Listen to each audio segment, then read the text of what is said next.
Oke guys, kembali lagi bersama saya Jimmy. Hari ini aku akan bercerita seputar rumah Pusoko. Jadi rumah ini terletak sedikit nyelempit di antara rumah-rumah berada di Kabupaten Malang. Namun rumah ini ada dan berlokasi di salah satu desa di Kabupaten Malang. Rumah ini nampak terlihat berdiri kokoh dan juga sunyi. Tidak ada halaman yang lebar di terasnya.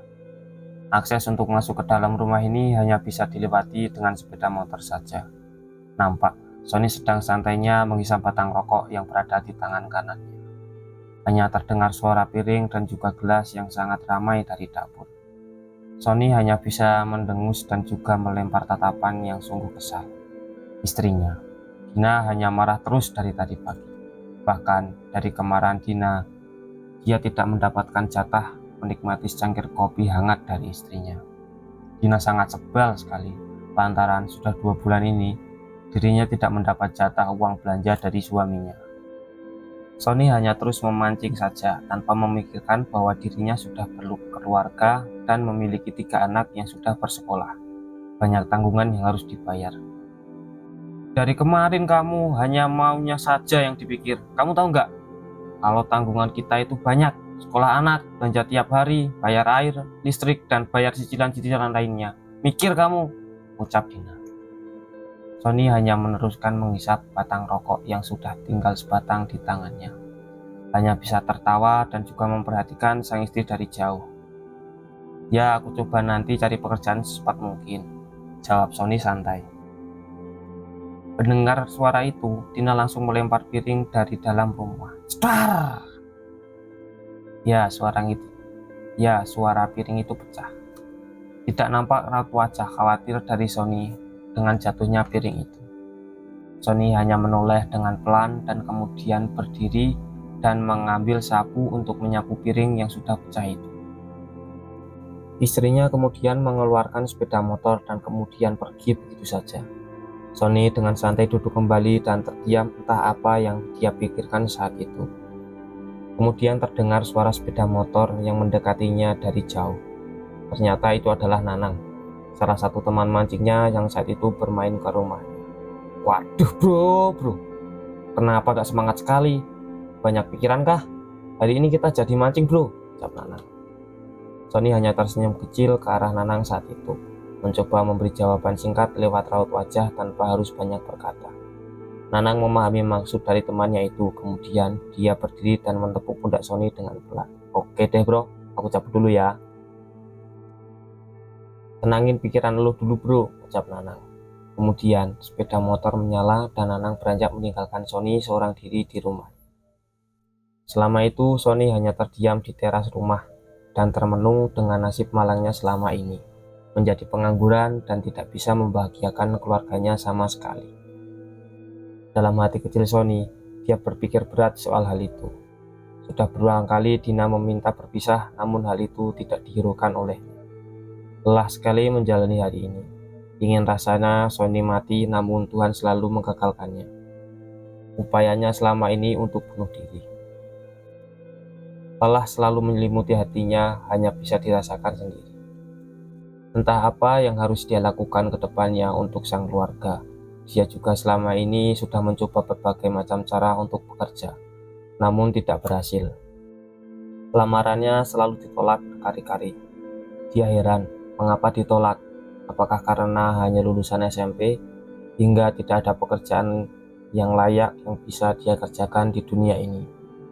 Mencoba terjun di dunia kasar dengan mencoba menjadi kuli, namun hanya bisa bertahan beberapa hari saja. Entah apa salah dirinya. Entah apa yang keliru saat dia bekerja pada dirinya. Sony hanya bisa bertanya-tanya tanpa mendapat jawaban yang jelas sampai saat ini.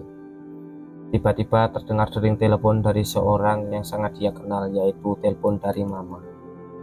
Sony yang mengetahui telepon tersebut dari Mama langsung mengangkatnya dan menjawab sapaan dari Mama. Halo, tanya Mama. Sony dengan keras menjawab sapaan tersebut. Halo Ma, apa kabar? Lama tidak berkabar. Mama sehat? Ada yang bisa aku bantu Ma? Kebetulan rumah Mama di sini terawat dengan baik. Tapi belum ada yang berani buat naik ke atas, jawab Sony. Mama yang mendengar hal itu kemudian menjawab dengan tenang. Dina sibuk, besok akan ada tamu. Seperti biasa ya, bikin tumpeng sebanyak 50, jelas Mama. Sony yang mendengar penjelasan Mama langsung dengan semangat menghubungi Dina dan menyampaikan pesan dari Mama terkait orderan tumpeng tersebut kepada Dina. Suara motor terdengar di depan rumah. Dina rupanya sudah pulang. Sony yang melihat sang istri pulang dengan membawa barang yang banyak segera menghampirinya. Sini aku bantu, ucap Sony dengan ramah. Namun hal itu bukan sesuatu yang akan merubah suasana hati Dina saat itu.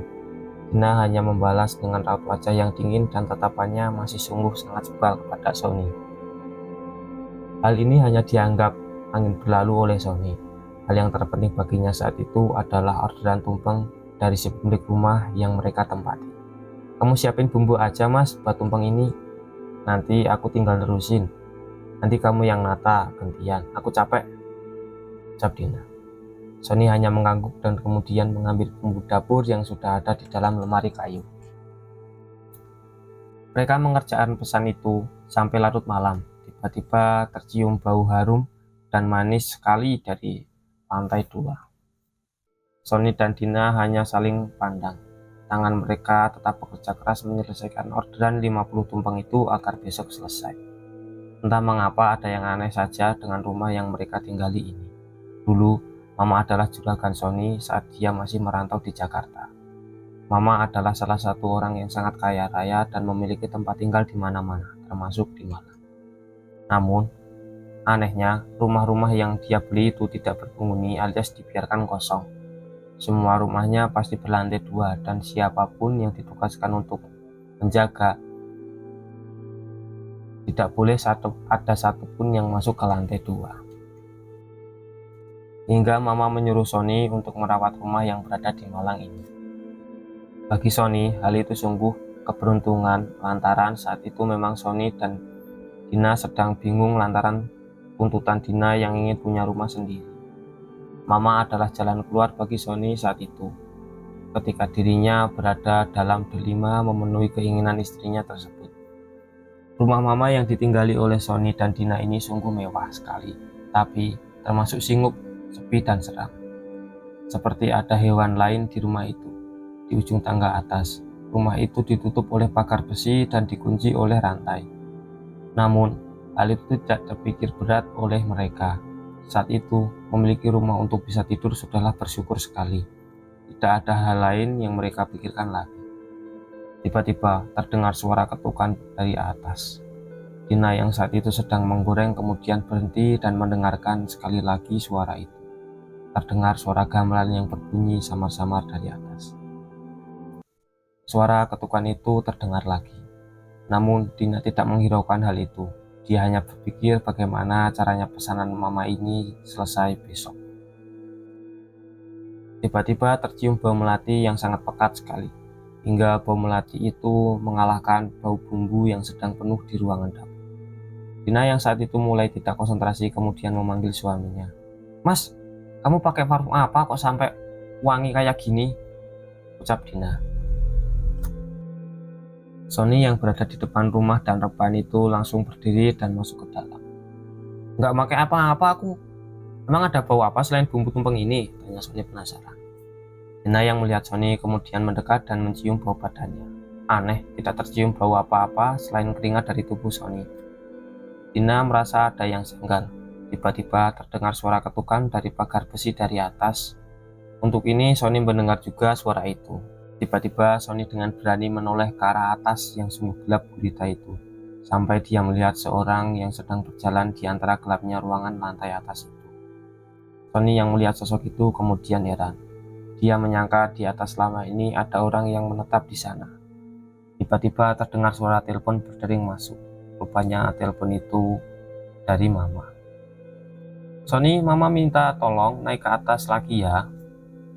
Tolong kamu siapkan bunga 7 rupa dan juga sepiring tumpeng. Kamu taruh di meja lantai atas ya. Kamu kirim nomor rekening kamu, aku kirim uang sedikit dulu untuk dipakai keperluan bahan-bahan yang dibutuhkan di sana, ucap Mama singkat. Sony menjawab, iya, tanpa berkata apapun. Rupanya dia dan Dina sudah sangat lelah sekali dan berniat untuk beristirahat sebentar. Karena dirasa permintaan mama saat itu sangat penting, akhirnya Sony bergerak sendiri untuk menata apa yang sudah dikatakan oleh mama tadi. Bunga memang sudah ada saat itu, lantaran 2 kali mama menyuruhnya untuk menyiapkan tumpeng selalu dibarengi dengan menyediakan bunga 7 rupa. Jadi Dina saat itu pulang, tadi sekian beli. Dengan cepat Sony menata bunga itu di atas sebuah cowek, piring yang terbuat dari tanah liat. Setelah itu, dia menata sedikit tumpeng yang ditaruh di atas piring. Tak lupa minuman seperti kopi dan air putih.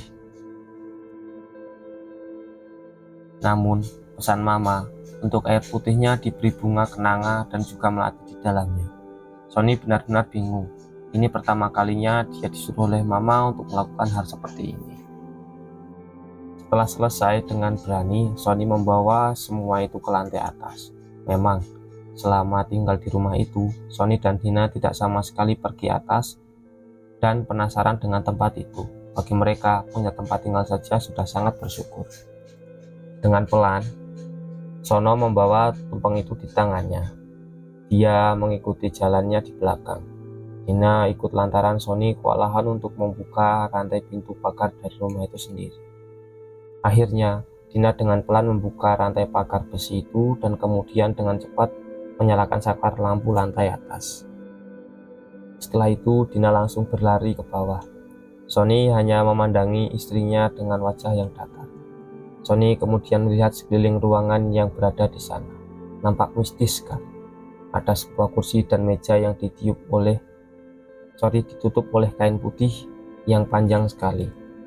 Tidak banyak barang yang berada di sana saat itu, hanya kursi dan meja di ruangan depan.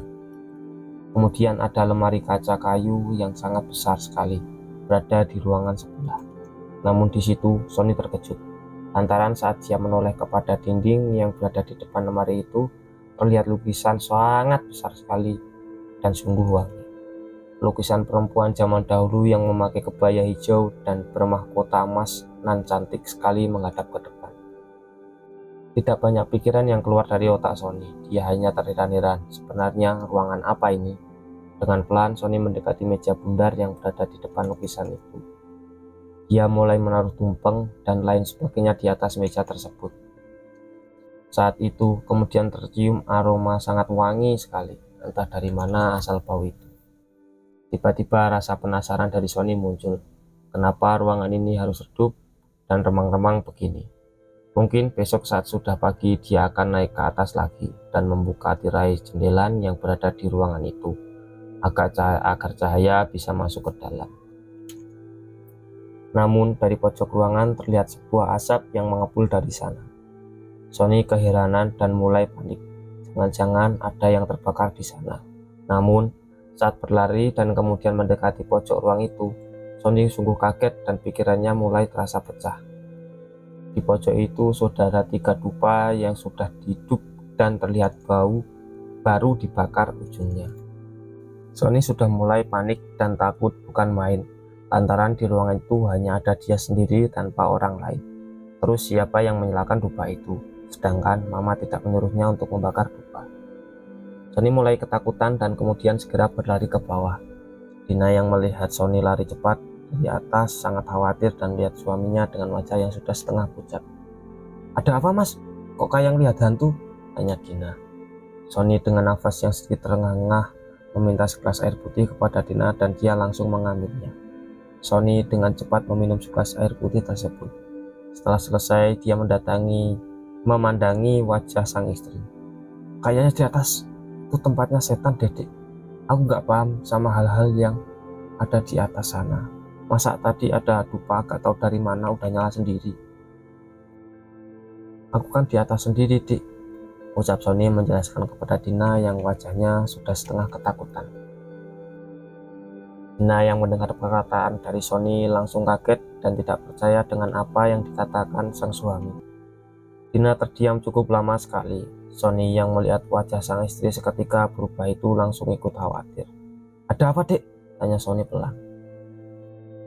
Dina sulit ingin menjelaskan kepada Sony, namun bagaimanapun dirinya harus cerita kejadian yang barusan terjadi kepadanya, kejadian setengah jam yang lalu. Mas, sampean yakin gak mudun? Mas, kamu yakin tidak turun? Tanya Dina serius. Sony mengangguk.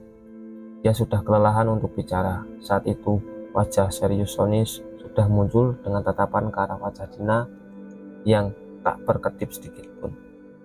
Sony sedang menunggu penjelasan selanjutnya dari Dina saat itu. Tadi ada yang turun, tapi aku saat itu sedang masak, goreng bumbu. Jadi, aku yakin aja itu kamu yang turun, ucap Dina.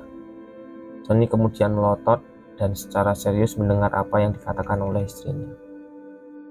Aku ilora mudon blas, Dek. Aku tidak turun sama sekali, Dek, ucap Sony sambil menggelengkan kepalanya. Tatapan Dina hanya datar kepada Sony. Rungokke sik. Tadi itu ada yang turun, tapi sambil lari dari atas. Karena aku rasa itu kamu, jadi aku nggak noleh, Mas. Aku percaya aja tadi itu kamu. Kemudian aku sepintas melihat kamu itu masuk ke kamar dan membuka laci dan ngambil dupa sisa yang dulu pernah dibelikan mama. Habis itu kamu lari pergi ke atas tanpa ngomong apa-apa.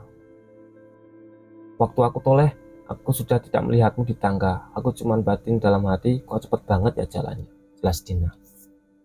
Sony terkejut mendengar perkataan Dina, seakan tidak percaya dengan cerita istrinya yang dialami tadi. Sony hanya menghela nafas panjang dan mencoba minum air putih lagi agar tenang. Namun kejadian di luar akal itu membuat Sony menjadi bertanya-tanya apa yang sebenarnya terjadi di ruang atas. Mengapa banyak sekali sajen dan juga kejadian dupa yang hidup sendiri, padahal Sony tidak turun dan menghidupkan dupa saat itu. Masih menjadi misteri dalam hati Sony. Tidak terasa sudah hampir subuh mereka mengerjakan tumpeng itu. Nampak wajah ngantuk dari raut wajah Dina sangat jelas sekali. Namun wajah tegang dari Sony masih terlihat. Dia nampak terdiam dan memikirkan kejadian yang terjadi tadi. Kok bisa dupa menyala? Dan siapa sosok yang diceritakan oleh Dina yang turun dari atas dan masuk ke dalam kamar dan mengambil dupa? Jelas kejadian itu membuatnya sungguh sangat takut. Dina dengan lunglai berjalan mendekati sofa yang dekat dengan pintu dapur. Dia ingin merebahkan badannya dan istirahat sebentar. Sony melihat Dina dan kemudian memberi isyarat mengangguk, pertanda bahwa Sony menyuruh Dina untuk istirahat. Akhirnya dengan cepat Dina merebahkan badannya dan tidak menunggu lama lagi dia langsung tertidur. Melihat istrinya tertidur, Sony kemudian melanjutkan menata tumpeng itu. Memang semua dikerjakan kebut lantaran besok jam 8:30 tumpeng harus segera dibawa untuk melarung. Tradisi memberi sesembahan ke pantai selatan, dan kebetulan Mama selalu membawa tamu dan dibawanya ke pantai Riep, salah satu pantai yang berada di Kabupaten Selatan, Malang. Tiba-tiba terdengar suara gamelan yang sungguh keras sekali. Sony meyakini bahwa suara gamelan itu berada di lantai atas. Sungguh, saat itu terdengar sangat jelas sekali. Sony mulai membangunkan Dina, namun Dina tidak merespon. Dina terlelap dalam tidurnya. Sony dengan berani berjalan ke lantai atas, mencoba sekuat tenaga untuk melihat apa yang terjadi. Semoga saat itu dia hanya salah dengar. Siapa yang dini hari begini memainkan gamelan dan riuh sekali suaranya. Dengan hati yang sedikit ragu dan takut, Sony berjalan menaiki lantai tersebut. Tiba-tiba saat Sony melihat dengan pelan di ruangan yang tadi ditaruh tumpeng, terlihat 5 perempuan memakai baju kebaya sedang menari dengan pelan dan teratur di sana. Sony hanya tersengang. Dia tidak percaya dengan apa yang dia lihat saat itu. Mereka dari mana dan siapa? Kapan datangnya? Mengapa sudah banyak orang di lantai atas dengan pakaian adat begitu?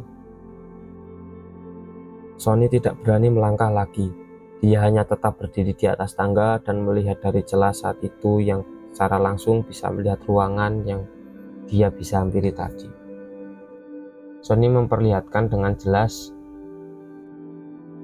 terlihat beberapa lelaki duduk dengan memainkan gamelan. 5 perempuan itu menari dengan asik dan nampak di depan penari tersebut terdapat seorang wanita yang Sony sendiri hanya bisa melihat mahkotanya saja. Karena tarian dari 5 penari tersebut, Sony tidak bisa melihat siapa yang duduk di depan mereka. Tiba-tiba di saat Sony sedang serius melihat apa yang terjadi pada ruangan itu, terasa sebuah hembusan angin dingin di dekat kuping dan kemudian pundaknya sungguh berat sekali. Sony masih belum sadar, namun ketika dia mendengar suara geraman yang sangat berat sekali dari dalam punggung, kemudian dia menoleh dengan cepat. Ternyata di sampingnya sudah ada sosok genderuwo yang sungguh besar dan tinggi sekali. Bulunya lebat dan mata merah yang melotot membuat Sony ketakutan, kemudian berlari ke bawah dan membangunkan paksa Dina. Karena hal itu, Sony tidak berani sama sekali untuk masuk ke dalam rumah. Dina terbangun dan melihat Sony dengan wajah yang sebal. Tidurnya hanya sebentar sekali.